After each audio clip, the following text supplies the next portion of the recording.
jumping up a little bit in weight.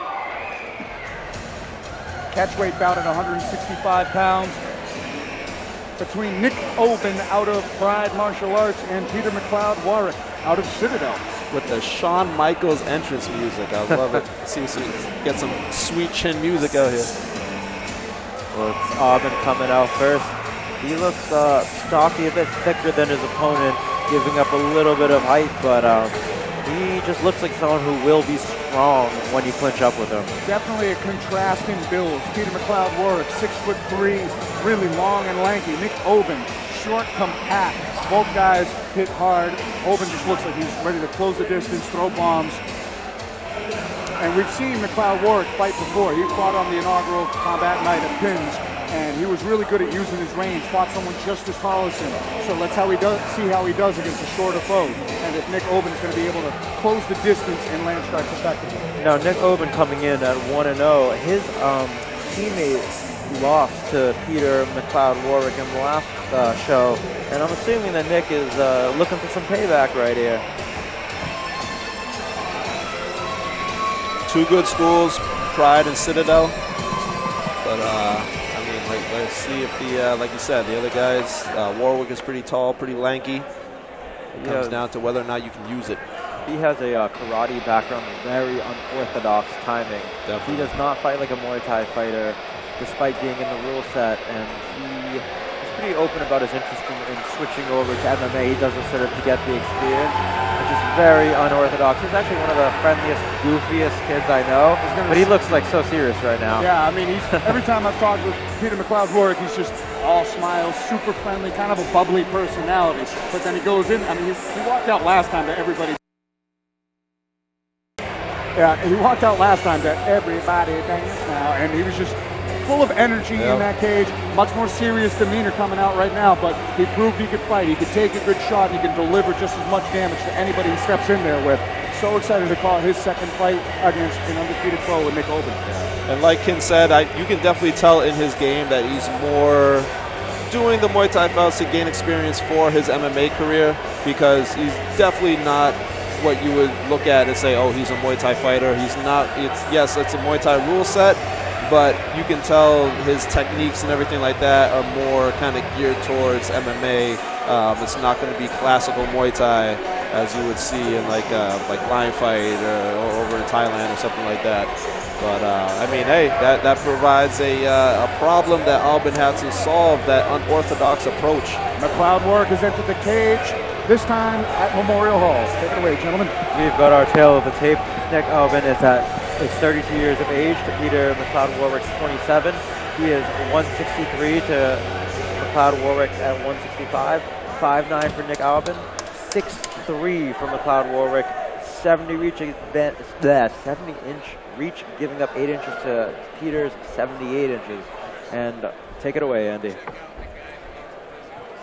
All right, ladies and gentlemen, prepare yourselves for the sixth bout of the evening. This is an amateur Muay Thai fight at a welterweight catchweight weight, scheduled for 3 rounds, 2 minutes apiece. Introducing to you first, standing in the red corner, with an amateur Muay Thai record of 1 victory and no defeats. This man stands at 5 feet 9 inches tall, and he weighed in at 163 pounds. He is representing Pride Martial Arts. Give it up for Nick Oben! And now, introducing his opponent, standing across from him in the blue corner, with an amateur Muay Thai record of 1 victory and 1 defeat. He stands 1 victory, no defeats. He stands 6 feet 3 inches tall, and he weighed in at 165 pounds. He's representing Citadel. Let's hear it for Peter McLeod Warwick! And our referee for this contest is Alan Lau. Not gonna lie, it's pretty bizarre to see Peter mean-mugging like that. Very uncharacteristic. I mean, maybe he's changing the mindset from the last fight. I mean, channeling his demons. Can't even read my own handwriting, I guess. Jeez. Sometimes that's tough, though. Sometimes, I mean, you go in the fight trying to be someone you're not, and it kind of affects your performance. But we'll see. Maybe hey, right off the gate, it doesn't look that way. Beautiful teeth. Beautiful right to the teeth. chest. Yeah, he's definitely throwing with more intent than usual. His chin's up and he's eating some shots. Albin is trying to close that distance with those hard blows right down the middle. Big teep from McLeod Warwick on the break of that clinch. McLeod Warwick definitely looking like he's trying to put a hurt. Oh! Beautiful timing on the inside leg kick. Another teep right to the face. As a tall southpaw, I would like to see him just using that left leg a lot, just like that. That left leg to the body, left teep, just like that. Right. See, that left leg is the key for that tall southpaw against a shorter orthodox fighter, just like that. He should be going to town with that left leg all day. Nice inside leg It's kick as if from he can Oben. hear you because he just started doing it. He might be able to, I don't know. That teep is just hitting a sweet spot on the hip. Yeah. And stopping Oben right in his tracks. Definitely. Great accuracy. Less unorthodox than he was last time. See, that is what you're going to see at a Muay Thai. That's some great teeps, great kicks to the body. He's using that length, that left leg right up top. That he needs to keep this up. This is beautiful. Head kick from McLeod Warwick, who's really letting him go here. Yeah, he's throwing with bad intentions. That teep just keeps stopping Oben in his tracks. He can't go the distance. Oh, beautiful. Oh, that Beautiful liver. liver shot. That's Two liver kicks back to back. Drop Nick Oben for the first time in round one. That's the beauty of being a southpaw. Like I said, you throw that left leg, whether you put it up high or even better, you put it on that body, the liver's right there on the right side of the body. That's why you want to go to town with it over and over and over again until it breaks a person. Devastating weapon. Expect him to come back. He's punishing the body with teeps. And Beautiful kicks. And another one. teep. That's That it. looked like it hurt. Beautiful teep right to the bread basket. Very impressive performance. Super accurate weapon. Just time after time, found the same spot over and over. Took him off the feet as he was coming in. Caught him going backwards with it. Threw the shin to the liver a couple of times. Just targeted the body and was relentless with it until he got 2 knockdowns and ultimately finishing the fight. Excellent body work from Peter McLeod Warwick. See, that is Muay Thai. Like I said, as a tall southpaw, you want to just abuse that left leg. You want to throw that until they stop it. You don't throw it, then you're not doing what you should be doing.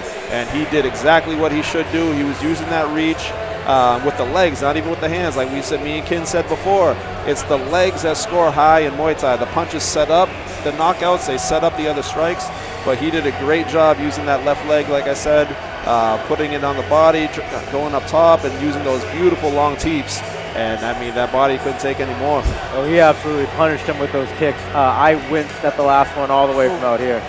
That first knockdown with that 2 straight liver shots, you could hear that. That sounded like a baseball bat hit him in the ribs and just dropped him, and then followed it up perfectly once he was let back up. Excellent job. Definitely a beautiful fight. Much more Muay Thai than his last fight.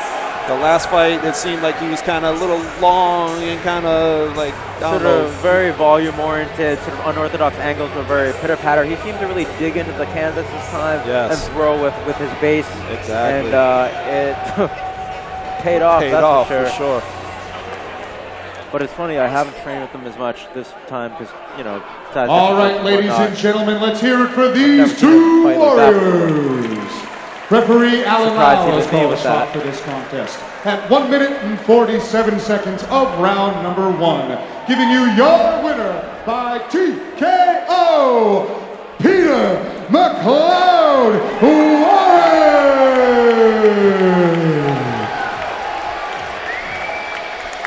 See, and that right there shows like the excitement of Muay Thai. Like, it's unfortunate in Massachusetts. It hasn't, obviously Cage Titans has taken the steps to bring the Muay Thai to the forefront, putting it in Memorial Hall, which is awesome.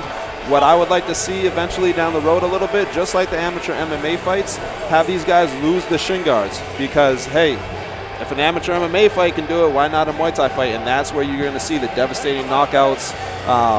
The real beauty of Muay Thai is kind of, I mean, in the brutality of it, with the technique and everything like that. So once these guys can lose it, he just did that with shin guards on. Imagine what these guys can do, training to kick, training to punch, training to knee, when you lose the shin guards and really like loosen, like let the weapons loose. I mean, absolutely agree with you. Playing devil's advocate for a second, only from the safety perspective, I feel like, you know, as an MMA fighter, jack of all trades, you don't hone your striking as much as someone who's purely a Muay Thai guy, I feel like people might really get hurt. But at the same time, no, they won't. People in other states do it all the time. It'll be fine. Yeah. I agree they need to do that eventually. I mean, if you're getting in the ring as a Muay Thai fighter, you should be able to know how to defend strikes and everything like that. So, I mean, you should be ready for it. Sensational performance from Peter McLeod Warrick. And we're going to continue things in the Muay Thai ranks with our next bout.